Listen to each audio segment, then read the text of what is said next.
Okay, Uncle. Uncle tahu lah. Saya mau bagi tahu. Isi diesel confirm laju. Bukan. Tak ada lah. Mak Anjuli. RM5. Okey. Uruli. Tak ada? Okey. Ini time. Uncle pegang dulu. Okey. Kasih bayar saya. Okey. Okey, sudah settle. Itu Alif. Subsidi ya? Oh, subsidi. Okey.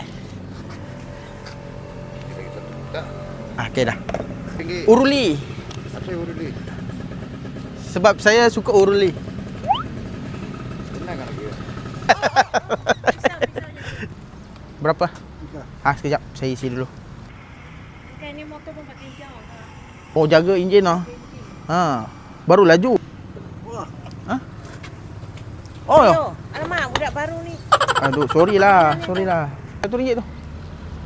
Uncle, kasih RM1 tu dulu. RM7. RM1 lah. Asal RM1. Kasih sajalah. Okey. Okey, thank you Uncle.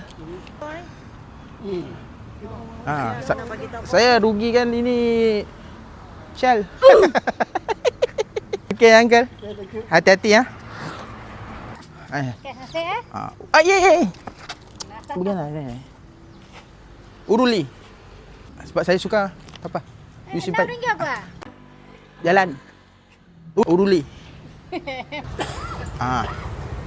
Ngam.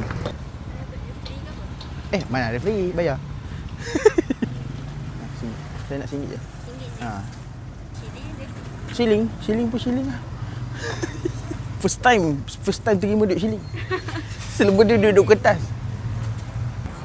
Saya nak bayar. RM3.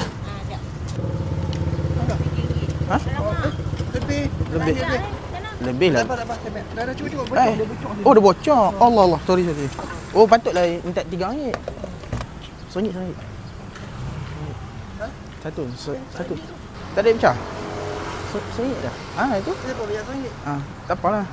Tak apa. Terima kasih. Alhamdulillah. Terima kasih. Boleh? Okey. Terlajak pula. Alamak, lebih. Okay. Itu duit biru. Tu. RM1 dah. Uruli. Uruli. Nak bagi RM6. Uruli. RM1 saja bang. Tak apa, RM1 saja. Tapi esok you datang you isi penuh lah, jangan minta RM1 lagi. Okey. Saya punya untung